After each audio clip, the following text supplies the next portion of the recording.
up, fight fans? Michael Hernandez of MLH Media, and we are here today live with my guy over there in Fairfield, California. Nobody MMA, Terrance Saeturn. How you doing today, my man? Good, man. Just got up not too long ago. I was about to go get some breakfast here after we're done. But I'm doing good, man. I'm ready to go, man. 7 more days, and it's time to fucking shine, baby. What's the breakfast looking like in week out from fight camp? I was thinking about making some egg whites with a little bit of spinach and avocado, and maybe a little bit of chicken with a couple of little mini potatoes. Okay. How about outside of fight camp? You know, are you a big breakfast guy or do you kind of Yeah, prefer man. I other meals? fucking yeah. I love breakfast, dude.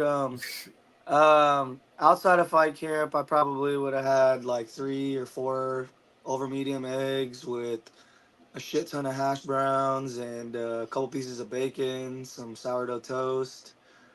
Um, shit, maybe a beer. I don't know. Hey, the beer is always a staple, especially for Terrance Saeturn. I remember Yeah. after A1 Combat, I think it was 17 over there in Sacramento at Sac State. You said, "Hey, that's all I want right now. It's just to get a nice ice cold beer," and it was Yeah. definitely well deserved after a war with Miguel Ceja.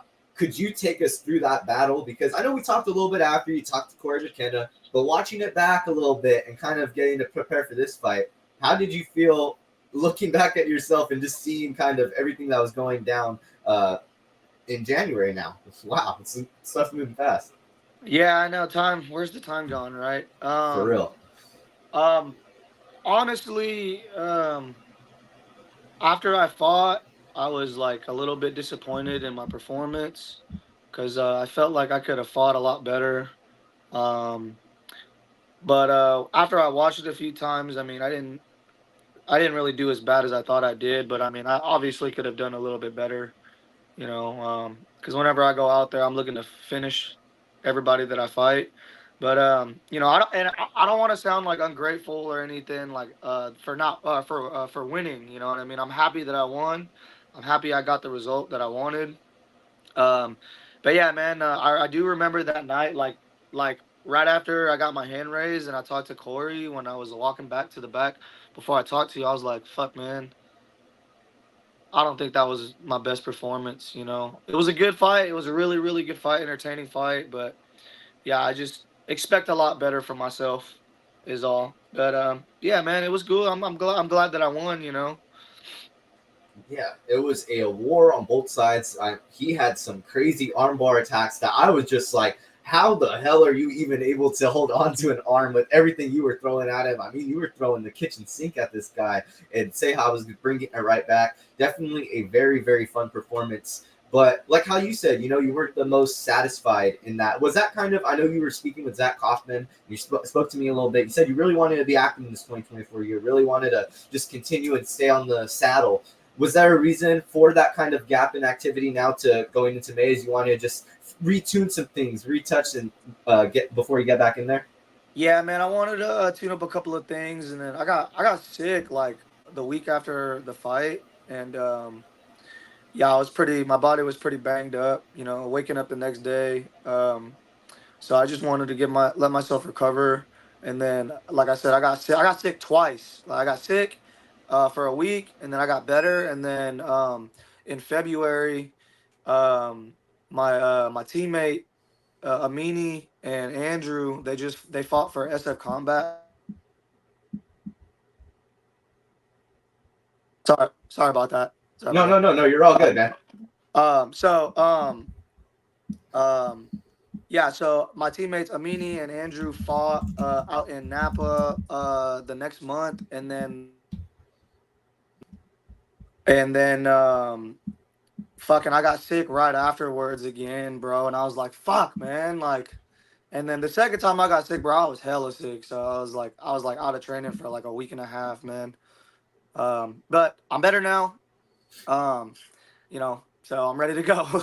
Yeah, that. What were you doing in the meantime?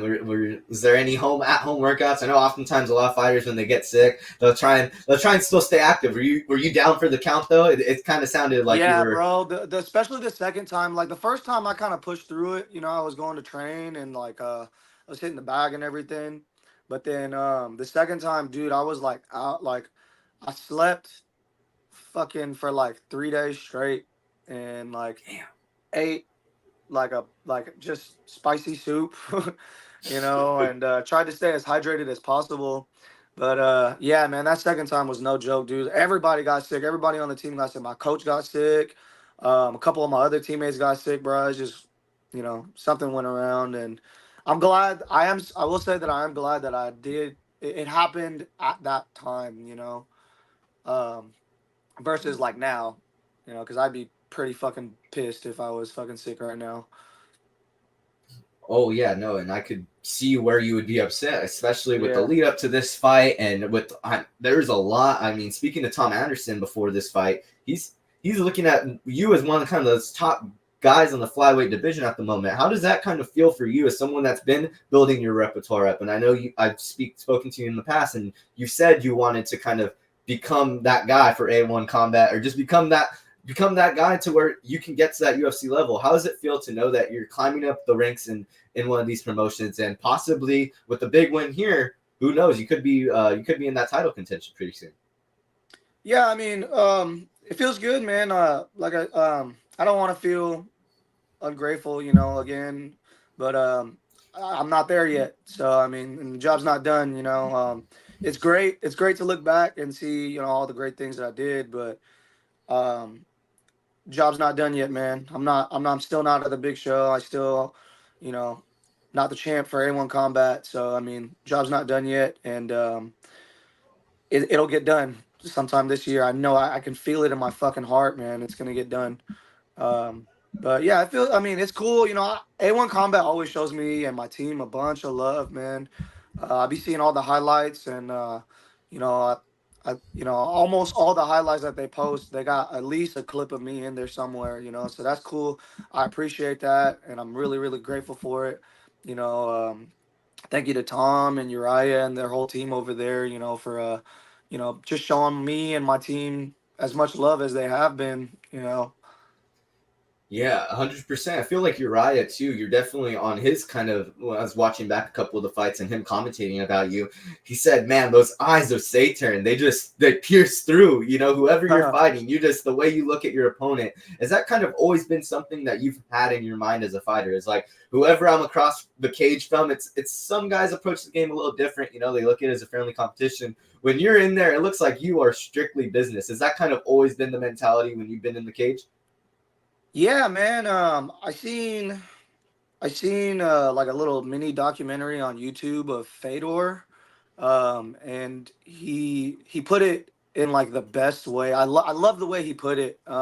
He talked about how poor he was when he was growing up, and then um, you know, now that he's like a world champion, you know, things aren't as hard, and like he doesn't have to worry about going hungry and this and that. And he said that every single person that he fights is somebody that's trying to take him back to those times in his life, and every single person that he fights is a target that needs to be eliminated.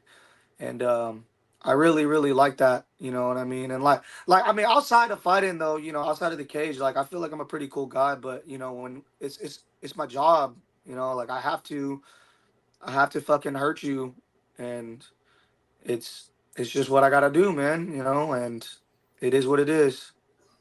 Yeah, you were definitely one of the more I feel like, and that's oftentimes how it is. You know, a lot of the time these guys that are killers in the cage, they're super nice outside of it, and that's I feel like that goes to show the balance that a human being can have. It's like, Mhm. yeah, you can have these killer traits and you could want to do these things inside the cage, but then at the same time, like how you said, I feel like you're a pretty approachable guy as well. Speaking about approachability and speaking about just the way that people gravitate towards a man, you're one of your teammates, Houston Skybeck. I feel like he gets love that he doesn't even really like calculate sometimes because the amount of loves he gets on interviews, even in his fights.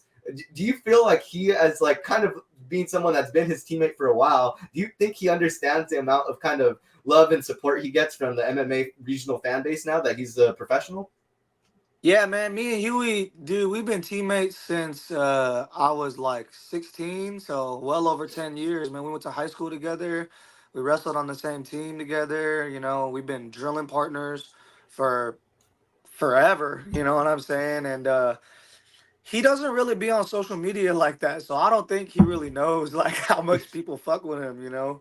But I believe, you know, I mean, I talk to him about it all the time, and he's like, "Yeah, bro, I'm gonna try to be a little bit more active on social media so that you know people know, people can kind of see how I am and all these things." And I'm like, "Bro, yeah, I mean, you should, man, because people fuck with you, man, you know, and if people fuck with you, you should kind of roll with it, you know." Yeah. And I feel like it's because he doesn't give the vibe that, you know, and it's much like yourself, you know, you're very kind of relaxed. You're not trying to be like, hey, look at me, look at me. And that's a lot of the nobody MMA guys. I feel like that's kind of the appeal. Do you feel like that probably draws a little bit from Coach Sonny? Because even Coach Sonny is a little bit like that, you know? You see Coach Sonny, he's real, you know, he's real tame, real calm, but then you talk to him. He's one of the funniest guys, one of the funniest coaches that you'll get the chance to chop it up with if you ever get the chance to, man. Coach Sonny, guys, if Train for Life over there in Sunnyvale, right? In Sassoon, Sassoon City. Sassoon Yes, City, Sassoon yeah. City. How could I forget the dude? I still the call out that you gave after your fight. What was it again? You need to put that on the back of a shirt, man. 707, say that shit backwards. Yeah. Yeah, Oh my, man. that was a legendary callback. How did that kind of come about? Is that something within your city? Yeah, well, yeah, 707, say that shit backwards. You know, that's people that are from out here. That's kind of what they say. And then like the reason why I said that after my fight was that was after my Cage Warriors fight. And you know, no disrespect to Diego Lopez, you know, he's cool as hell. Um but I went out to San Diego. He's like a local guy out there. He's fought for them a couple of times, you know, and usually like when you're the guy that's out of town, they're kind of generally, you know, let's be honest, they're fucking bringing you in to lose, you know what I'm saying? And then going out there and I felt like I won the heart of the crowd and I won and I was just fucking buzzing, man, super elated and like really really happy. I was amped, so I was like, man, fucking 707, baby, say that shit backward, you know, motherfuckers better know, you know, people from out here ain't fucking around either. That Um, is definitely true, man. Because yeah, every single time your fan base too, when they show up at Sacramento at the fights, they are loud and they yeah, are man, extremely loud. yeah, man, that's it's crazy, man, and you know, like I'm super grateful, man. Like I'm so lucky that you know, like I have such a good fan base, and like even like people that I don't even know be coming up to me like, bro, I seen you fight a couple times, like dude, you're fucking dope to watch. I love watching you fight, and that's it makes me feel good because I mean, obviously I'm a competitor, I'm an active fighter, but I'm also a fan too. You know what I mean? So like, it's cool to like be the competitor and then having the fans come up to me and be like, "Yo, you're so dope," you know, cuz me if I like were to go to a UFC event and I had the opportunity to like to meet like Max Holloway or, you know, Jose Aldo, Justin Gaethje, any of those guys that are ranked super super high, I would be like fucking fanboying out like, "Dude, you're so fucking dope. Like I love watching you fight. You know, let me get a picture with you." And you know, so it's cool. It's cool to like experience both ends of that spectrum.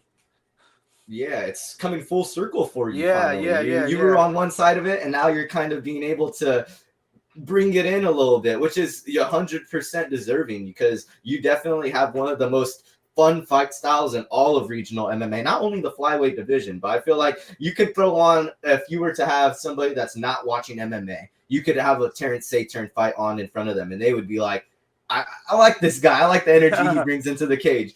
And let's talk about that energy going into A1 Combat 20. It's obviously a very big landmark event for them. You're facing off against someone that's 3-0, Stev Schwartz. How you feeling about the matchup? How you feeling about the event? It's a big thing going on, a big fight for you. What are the thoughts coming from you, my man? I'm excited, man. I'm really, really excited. I mean, Stav is really fucking good. Ain't nobody made it past the first couple minutes with him, you know, and it'll be a really good test for me. Um, and then just helping me move up in the rankings and everything. And it's a really big event for A1 Combat, A120. I was just talking to my coach, Coach Sunny, about it the other day. Like, dude, I was on the very first show, and then like, you know, the past like couple of them, I've been on it. It's really it's really cool to be a part of A1 Combat's history, man. And I'm excited. I'm excited to go out there and put on a show, and be exciting to watch. Yeah, it is always an exciting show when Terrance Wrong Turn Saeturn is in the cage. How are you feeling though? Also, 559 Fights, a brand you were formerly aligned with, also aligning with A1 Combat. They're going to be having their event, I believe, only about a week out after. It's a week and a day. They got May 25th. They got a big card over there. Uriah Faber, Jeff Glover, main event. How you feeling about that? That's a pretty big thing for the boss man to be going back into the cage. What are your thoughts about that one? Who do you think gets it done? Yeah, man, well, first off, like the whole 559's like partnering up with A1 Combat. That's hella dope. That's dope as shit. Shout out to Jeremy. I'm signed to Iridium Sports Agency. He represents them as well. And those guys over there, man, they show me so much love. And I think it's great for 559 fights because I think I seen on one of your posts that it's down in the Central Valley. Or I think it was when you interviewed Tom, and Tom was like saying how like that's a hard market down there because it's in the Central California area. It's not a lot of eyes are down there. It's hard to sell out shows out there. I think they're doing the right steps to really elevate themselves into um, becoming bigger. And as far as like Uriah and Jeff Glover, dude, Jeff Glover's fucking good, man. But Uriah is a fucking hammer too. They're two totally different styles of like the way that they grapple. Jeff Glover is kind of like a guard player, I believe, and super flexible. His legs are like arms, and Uriah Faber is like a really hard nosed wrestler. Take you down, smash you on top, choke the dog shit out of you with his fucking legendary guillotine. It'll be a good one, man. I think it's gonna be a toss up, but if I had to say, I think that Uriah is gonna be a lot stronger than Jeff. And I think he's probably just gonna bully Jeff for the whole entire duration of the match if he don't catch him in a choke. So that's my prediction for it. I was telling Tom when he made that matchup and he was telling me about the Jeff Glover thing. We talked about that for a little bit. And he was just like, yeah, I had no idea who Jeff Glover was before that. And I was like, that's absolutely insane. These people in Visalia are in for such a treat. They were in such a treat for all of your performances. Now they're getting to watch A1 Combat come into town. And like how you said, it's a great collaboration of somebody that is from the Central Valley. I'm very happy that A1 Combat is constantly making that comeback into the area. My man, Terrance, though, when are you going to make the return back to the Visalia Convention Center? Because I think the fans are waiting. The 559 Fights fans, I think they would possibly love the return of Wrong Turn Saeturn in the Visalia Convention Center. That's a good question, man. The Visalia Convention Center is really nice, man. That drive is just a fucking pain in the ass, bro. Fucking, but that's honestly that's like my only complaint about it, because it's hella nice out there. It's the Visalia Convention Center is like in like the little downtown area, and there's a bunch of shit to do afterwards. It's cool. I mean, shit. If they give me a call and the name is right, money's right, I'm down, bro.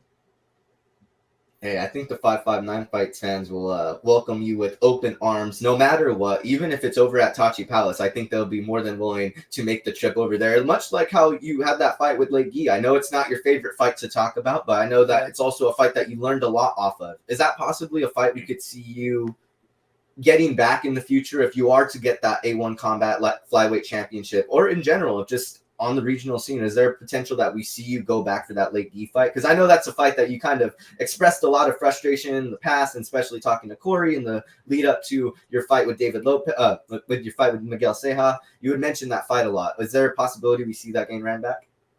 I would love to. I'd like to get it back. And then, again, no disrespect to Lake. You know what I'm saying? He was cool as shit. We after we fought, I was drinking beers in the parking lot with my teammates, and then he came through, introduced me to his mom and his girlfriend, and he was super nice. Nothing against him at all, but it'd be cool to get that one back.